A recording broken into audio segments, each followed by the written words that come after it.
Hello everyone, my name is Naomi. Welcome to my channel. I am going to read you guys a book. I'm going to do it one chapter at a time and post a single chapter at a time for people to listen to. I contacted the author and I got permission, so I'm going to just go ahead with it. The book is called Occult Feminism, The Secret History of Women's Liberation. So I thought this book was phenomenal and amazing. I highly recommend that you buy it. But if you are someone who likes to listen to books while you are bumming around your house, doing housework, picking up stuff, that kind of thing, I like to listen to podcasts and stuff while I do my housework. So I thought I will read you guys this book in case you want to listen to it while you are doing your housework. So without further ado, I am going to start with the introduction. Feminism in the United States and the Western world today is widely regarded as a completely positive, necessary, and logical struggle for equality and justice between the sexes. Feminist ideology and its resulting political movements have been responsible for the most broad, sweeping, and fundamental social changes in human history in a very short span of only about 100 years.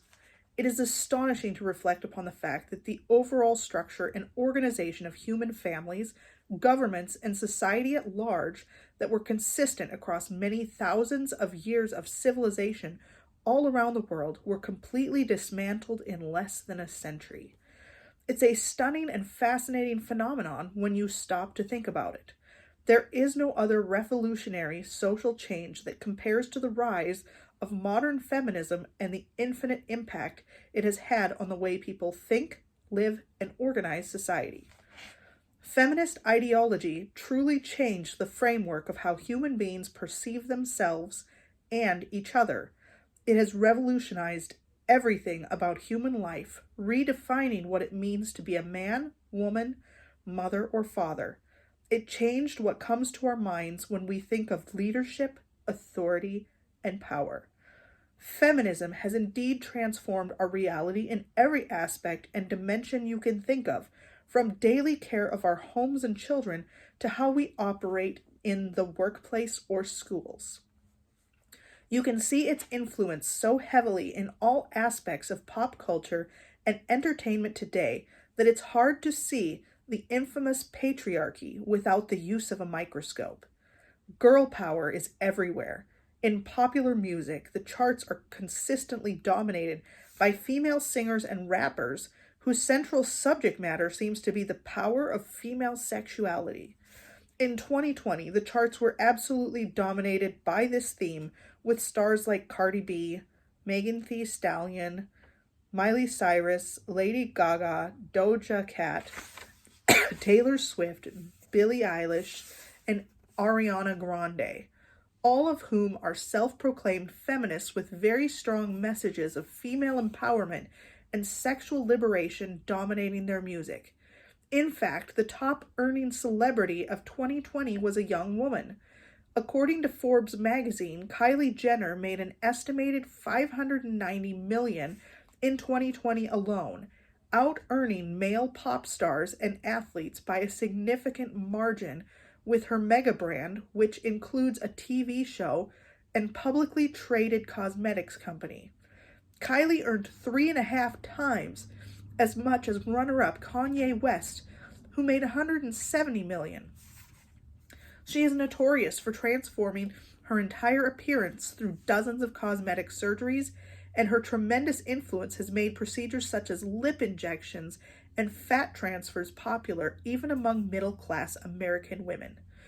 In an age where our lives are dominated by screens and our perception is constantly filtered through social media and entertainment, it's hard to find a portrayal of women that is not defined by feminist sexual liberation, when our grandmothers had no such thing. In just a few generations, life for women, and therefore life for everyone, has changed more than it ever did over the previous 2 millennia. It's impossible to quantify such an astronomical departure from the rest of human history. but only 1 century after the passage of the 19th Amendment, a tiny sliver of time in the context of many thousands of years of human history, we can say with certainty that feminism has done more than any other social movement to change every aspect of our lives.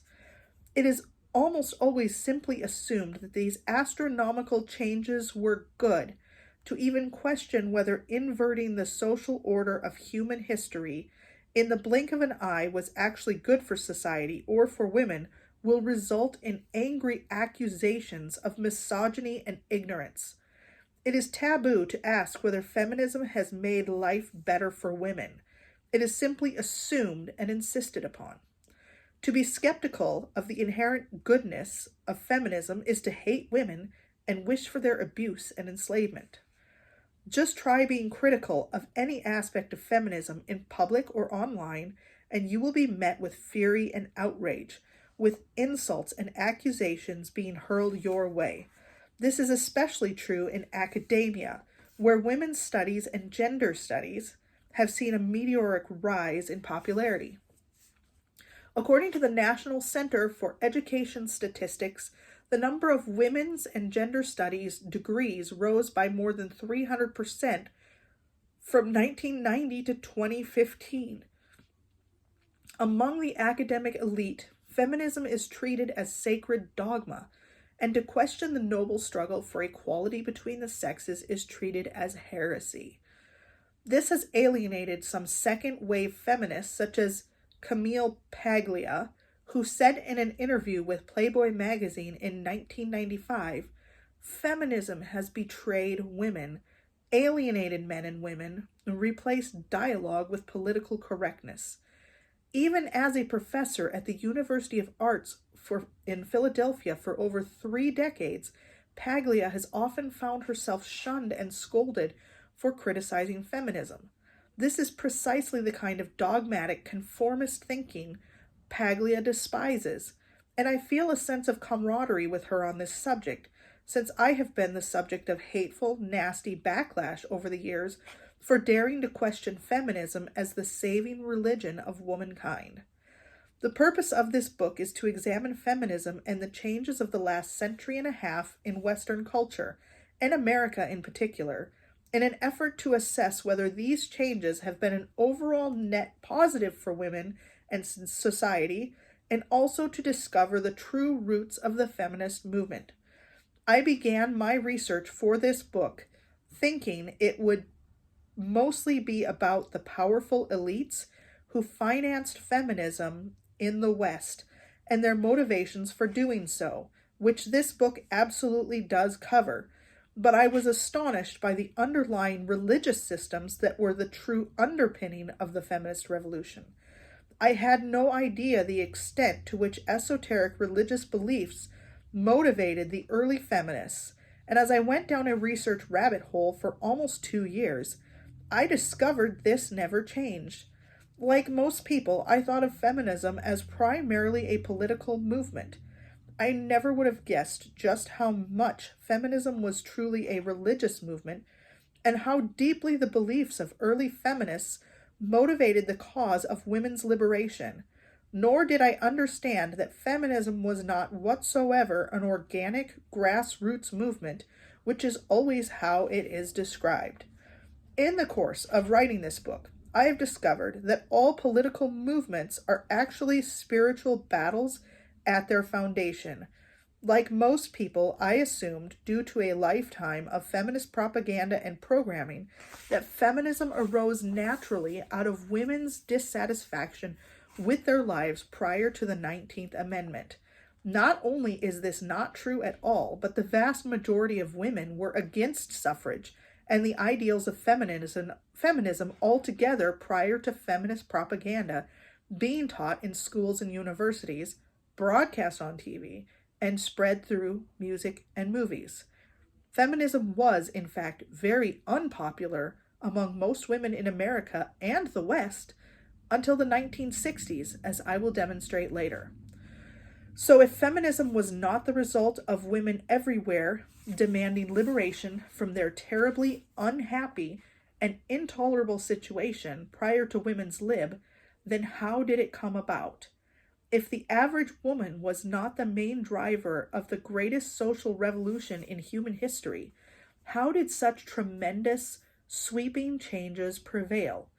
Why upend human civilization and invert what had been the natural order for thousands of years if the very people it was supposed to help did not even want it? In this book, I will share with you the answers I have found to these questions. My hope is that every woman who reads this book will be able to evaluate feminism and its effects on her own life in an honest way, without gaslighting from academics and elites.